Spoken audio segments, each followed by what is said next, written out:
Kana waan hedduu baay'ee jecha akka gizeedhaan nu argamtan haaraa jirtanis miila fuudhaadhaa kamana jirtanis oswaadha. Sagantaan hedduudha. Sagantaaleen guyyaa har'aa kanaa babbareedoo fi kan qophaa'ee isin eegaa jiru. Sagantaa akka wal duraa duubaan armaan gaditti isin ibsinu kana ta'a. Guyyaa har'aa kanaa sagantaan bareedaa tokkoffarratti irra caalaa quraanaatiin eegalama.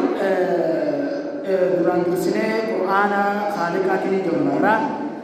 Quraana kan jalqabu barataa keenya yookaan barsiisaa Jammaa Aliqraadhaa Dursaa Ibrahim akkasumatti sagantaa eebba guddoo yookaan du'aayiidhaa dukkaana sunis itti aanti akka jaalatin wal duraa duubaa jechuudha. Itti aansuudhaan sagantaan eebba guddoo irratti aantu walaloo jechuudha. Ajaa'iba walaloo zabana ammaan tanaatiin wal qabatee jechuudha.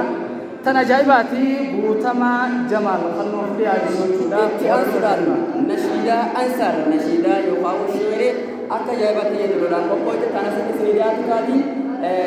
Kanaaf itti dhiyaachuudhaan sagantaan itti aantu sagantaan itti aantuudha inshaallah barattoota Jammaa Aliqraadhaa guruppiidhaan ta'uudhaan walaloo takkammaas ajaa'ibaa nuuf qopheessanii jiru. Maashaallah duba itti aansuudhaan sagantaa ajaa'ibaa sagantaa walaloodha. Uummata ajaa'ibaa uummata isin dinqisiifattan ergaa bareedaa tokko qabatanii kan isin dhiyaatan firiidhaa fi sumayyaadhaan kan isin dhiyaatudha.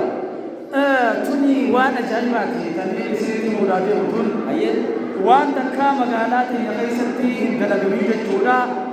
Yoo dhageessan ammumaan tanaan isinitti himaa maaddii haraashii. Allahu akbar. Allahu akbar. Itti aansuudhaan sagantaan nashiidaa ijoollee dubartootaa guruppii nama afurii kan dhiyaatudha taati. Sagantaa guruppii nama afurii kan ijoollee dubartoota irraa argamtu Mahuba Ahmadii fi Shamsoo Ahmad akkasuma Faatumee Ahmadii fi Masnaa Nurallaa kan dhiyaatudha. Sagantaan itti aantu ammas walaloo ajaa'ibaa takka kan jiraa dubartootaatii nu dhiyaattu ananii noor inshaallah asitti kan nuuf dhiyeessitu taasise.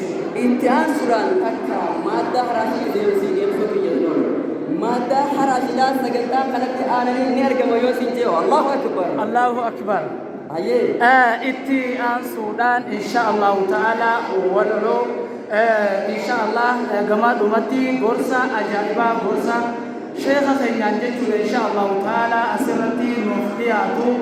Gorsa jechuudha foon bira nama kutee lafee jechuudha nama tokko gorsa ajaa'ibaa inshaallahu ta'ala sheekha keenya jaalatamaa fi kabajamaan Sheekh Sharaf Muhammad asitti nuuf dhiyeesse inshaallahu ta'ala. Itti aansuudhaan sagantaalee waa'ee aqiidaadhaa toohida hiikaa toohida maali toohida waan jaamurraa bifa bareedaadhaan kan qindeessan sagantaa guruppii barattoota dubartoota Jammaa Aliqraa irraa. Allahu akbar. Allahu akbar. Sagantaalee kana fakkaatti tan sirratti haftee jirti. Walumaa galattuu sagantaan tun sagantaa ajaa'ibaati. Tanaa hanqina qabna jechuudha inshaallahu ta'ala.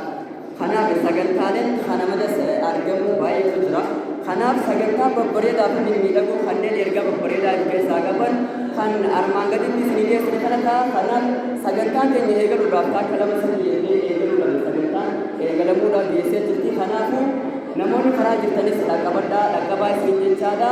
Sagantaan eegaluudhaaf akka lama sadii lama takka jettee eegaluudhaaf akkam jetta. Inshaallah sagantaa keenya ni jalqabna. Hayya sagantaa keenya ni eegalna gaa'ii sagantaa eegaluun maali? Quraana Haaliqaa inshaallah barataa Jammaa yookaan barsiisaa Jammaa Aliqraadhaa kan asitti nuuf dhiyeessu Dursaa Ibrahim falyatafaddal mashkuuran wa ma'juuraa. Allahu akbar. Allahu akbar. Allahu akbar. Kanaaf har'a jabanaa buruu baattanillee sagantaa jabanaa buruu baattanillee al-takbiirtaa tatuba jabanaa madatti mirkaana qabdu kana akka teessisan dubata hamilee Allahu akbar. Obboleessa keenya Abdurrahmaan Ibrahim karaa waltajjiidhaa fayyadafaddal mashkuuran wa ma'juuraa. Allahu akbar.